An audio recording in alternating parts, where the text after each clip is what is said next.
And out of this, a section of downtown Los Angeles is once again under curfew as anti-ICE protests continue across the country. LA Mayor Karen Bass says the curfew will likely stay in effect for a few more days.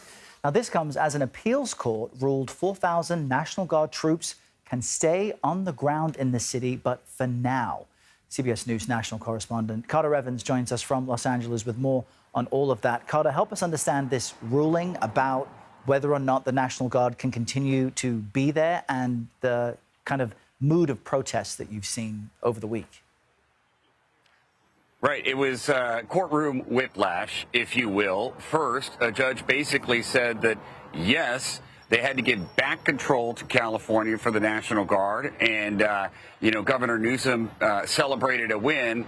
And then the White House quickly appealed. And just before midnight, as you said there, that appeals court went back and reversed that ruling and blocked the judge's order. So you still see the National Guard behind me right now, and they can stay here for now. A lot of protesters wonder if they're actually needed here. I would say that even though there are thousands of National Guard members here, you don't see a lot of them deployed on the streets. And the protests seem to be declining in numbers every day, maybe just getting just a bit calmer, but we've got a lot more planned for this weekend. Now, Carter, you were one of the few people who were physically in the room when Senator Alex Padilla was forcibly removed from Secretary Noem's briefing. What did you see? How did that unfold? Right. So I want to give you some context here and try and extract politics out of this if you can for a second. So the secretary is speaking. I had my camera up in front of me. I was filming her, and out of the corner of my eye, I see someone emerging from the press corps, taking steps toward the secretary, asking questions. And at that point, Secret Service and security grabs him, pushes him back, and drags him out of the room. Now, as he's being dragged out of the room, he says, "My name is Senator Alex Padilla, and I've got a question."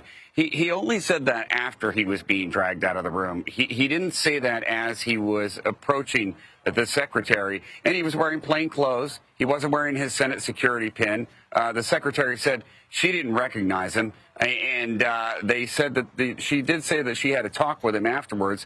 Now, Padilla told us outside that he had a question. He had lots of questions for Homeland Security and wasn't getting answers. So he was in the building for a different reason and decided this would be a good time to come down and ask his question. Why he didn't wait till the question and answer period of the press conference and decided to interrupt Secretary Noem, that's not clear, because Padilla himself would not answer questions. Interesting. And in this heated moment, a video clip like yours certainly went viral very quickly. Great to get Carter's full perspective on what happened there. The timeline, very important. Carter Evans in LA, thank you.